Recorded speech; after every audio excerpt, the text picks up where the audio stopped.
right now on 5 on your side at 10. Grab your winter coat. It's a cold start in the morning, and I'll tell you if there are any rain chances in the week ahead. From the war zone in Ukraine to a new life in St. Peter's. It just seems like it'll be a nice, peaceful setting for them. The local church giving a Ukrainian family a new start and how you can help. Our top story, people of all faiths coming together. Tonight, remembering the victims of gun violence and the calls to leaders to do something about it. Good evening, everyone. I'm Kelly Jackson. Mike Bush has the night off. Hundreds of people packed the pews of a historic St. Louis church tonight, urging Missouri leaders to commit to hold a vote on tougher gun laws. Our political editor, Mark Maxwell, reports from the Trinity Episcopal Church. As the sun begins to set on the end of 2023,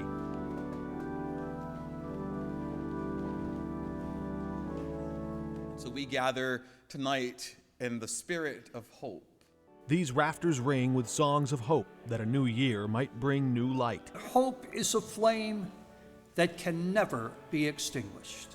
Their prayer is that fire can light their path through the darkness of grief to the doorstep of government. We're tired of inaction. Faith leaders from 7 different congregations gathered here under one roof in St. Louis to remember one group. The many victims of gun violence. And together lifted their voices with one message. For our legislators to vote for stronger laws or to reinstate stronger laws. This annual service was inspired by another dark December night more than 1,000 miles from here, 11 years ago. The Sandy Hook school shooting. The bond that brought these believers together goes beyond the unimaginable grief from those young lives cut too short. The people in these pews were well acquainted with that same grief that struck St. Louis. In my 10 years of being a pastor, I've had 6 members murdered. Their prayer is for those who hold power to use it. To finally make it to the floor for a vote. And while those in power might not have been under this roof on this night, Thanks for coming. the prayers spoken and written here will reach them soon enough. However menacing the threat of gun violence, their hope is that the pen is mightier. And that Missouri has the 8th highest firearm death rate in the nation, a statistic of which we cannot be proud. Jeff Wunrow organized a letter drive to the Republican leaders of the Missouri House and Senate. And our prayers are that the legislature will someday respond to this and understand that in addition to thoughts and prayers, legislative action is necessary. Reporting in St. Louis, Mark Maxwell, 5 on your side. And those letters urge legislative leaders to hold a vote on age requirements and permits to carry a gun, red flag laws, and universal background checks. The Missouri House and Senate are scheduled to return to action in the new year. It's a cold night throughout the bi-state, but you won't be feeling the December chill all week long. Meteorologist Jim Castillo joins us with the Weather First forecast. Good evening, Jim. Hi, Kelly. Yeah, so, most of this week coming up, it's going to be above average for the temperature, at least the high. But the low tonight, average low is about 30. We're already in the 20s in many areas. Looking around right now, it's 25 in Chesterfield, 27 in Alton. But that wind that we had last night has died down. So calm wind, and even at Lambert, it's 32. And keep in mind, again, that average low is about 30. So even Lambert is going down into the upper 20s tonight. And it's that calm wind and a mainly clear to partly cloudy sky as we head throughout the night tonight. So 28, at least right through downtown St. Louis, but outside of the city, look at those low 20s from Flora, Illinois, all the way through Salem, Illinois, and Vandalia, and 26 in Farmington. So really chilly weather for the night. Tomorrow we rebound nicely with plenty of sunshine, a light south wind. We should get to about 50, 51 degrees. And for the rest of the week, you'll like that 10-day forecast. I'll have all of that coming up in just a bit. Looking forward to that, Jim. You are looking at just some of the scars left behind after tornadoes ripped through several Tennessee towns. Tonight, a search and rescue operation is underway in Clarksville. At least 3 people were killed in the town, including a child. Severe weather is also to blame for 3 other deaths in the state. Tonight, more than 25,000 people in the Nashville area are still without power. People from across the state describe what they saw last night. Right whenever we were finna go back downstairs, the big window that's in front of our staircase, it just busted and glass went flying everywhere down the stairs and everything. All you hear is stuff started flying and glass was breaking. And it seemed like it lasted forever, but it was probably maybe 30 seconds. So far this year, there have been 26 deadly tornadoes throughout the country, killing 82 people. That is the most we've seen in a single year since 2011. The Tennessee storms come before the 2-year anniversary of a deadly tornado outbreak in the bi-state. On December 10th, 2021, a woman was killed in Defiance. 6 more were killed at an Amazon warehouse in Edwardsville. Travis Cummings was in the Metro East today to talk to people about the lingering impact of the storm. Yeah, there was pieces of building everywhere and big giant pieces of trees. The days leading up to Christmas this time 2 years ago looked a lot different for some in the Metro East. It was pretty unbelievable. On December 10th, 2021, a E3 tornado swept through the town, ripping apart of an Amazon warehouse and killed 6 workers. Its remnants hit surrounding neighborhoods, and Robin Michikana's mother's house, just acres away, was in its path. And there are big pieces of the building all in her yard, her backyard. It just went over the top of her house and dropped into her garden. The trauma still sticks for Roger Nance, putting up Christmas decorations right down the road. I remember it well.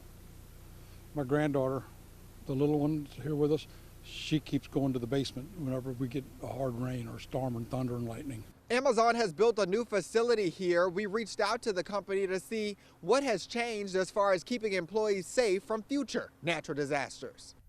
A spokesperson for the company pointed out emergency protocols and measures in place like site-specific emergency action plans that identify exit routes in severe weather assembly areas, regular weather monitoring, yearly emergency response training, and ongoing assessments from organizations like OSHA. They said, quote, "We'll always mourn those we lost 2 years ago in Edwardsville and remain grateful for the support we've received from the onset of the tragedy to today. Edwardsville is a strong community and one that we're committed to and honored to be a part of." Meanwhile, these residents hope to not have that strength tested anytime soon. That it happened, so many people lost their lives. You know, you think about the street and the people you grew up with, and everybody around here has been here for years and years and years, and you just hope that it doesn't hit one of them. Travis Cummings, 5 on your side. And Amazon planned internal remembrance ceremonies this weekend. Tonight, President Biden announced Ukrainian President Volodymyr Zelensky has accepted an invitation to visit the White House later this week. This will be his 3rd visit since the war began. All this comes as the president tries to negotiate a deal with Congress to send more aid to Ukraine. Over the weekend, Russia launched a barrage of cruise missiles at Ukraine after a nearly 80-day pause. Many were headed to the capital of Kyiv, but most were intercepted. Just hours ago, a Ukrainian family hoping to flee the war zone landed at St. Louis Lambert International Airport. Only 5 on your side was there as they arrived to their new home. Annie Krall introduces us to the local church who made it all possible. Hello, hello. Sunday night, the Prokotov family arrived at their new townhome in St. Peters. Just days ago, they fled their home in Kyiv after another bombardment by Russia. They are mentally and physically exhausted from all the rockets and missiles and bombing. So they finally agreed to leave Ukraine and try to come here and see how it goes, basically. Starting a new life in different countries is difficult. It's very difficult. Their move to the United States was planned months before the latest air raid, thanks to members of John Calvin Presbyterian Church in Bridgeton. Once we found out, the situation, we really wanted to help. And as a matter of fact, a couple of the ladies were on a call with the family one night with the aunt and the family when they had to go to the basement because of the air raids. To give you an idea of how long this Ukrainian refugee family has been traveling for, they took a 10-hour bus ride from Kyiv to Warsaw, which was delayed, then from Warsaw to Frankfurt, Germany, and from Frankfurt, Germany to Lambert Airport on Sunday in St. Louis to finally arrive here at this townhome in St. Peters. It's amazing, like I splю. He's sleeping. It feels like it's a dream. The church is paying for their rent for a year, utilities, and their initial airfare, totaling a fundraising goal of $24,000, which they're halfway to. And I never thought this is anything that I would be doing, but when someone asks for help and they're in a scary, dangerous situation and there are kids involved, it's hard to turn away. Mom Victoria is Zoriana Mills' niece, who is the official sponsor. They're hoping not to spend time in the basement anymore, at least unless they want to. Reporting in St. Peter's, Annie Krall, 5 on your side. And the family includes a 7-year-old daughter and 5-year-old twins. The church is collecting donations for rent, utilities, household items, clothing, and even a car. We have more information with this story at ksdk.com. She hit one out of the park, but was unable to round the bases. How her competitors put on a masterclass of sportsmanship. Perfecting the terminal tango. They don't have to go around and around. Tonight, navigating Lambert while picking up or dropping off loved ones coming home for the holidays. Feels more like winter Monday morning, but not bad by the afternoon. Highs closer to 50, and the 10-day forecast is looking mild. And be with us for Sports Plus tonight. We sit down Doug Armstrong, and he tells us about the single toughest thing he's ever had to do as the Blues general manager. Plus, the All-American Cody Schrader is one of our guests. His family has given him much, and we talk about the gifts he's tried to give to them this season.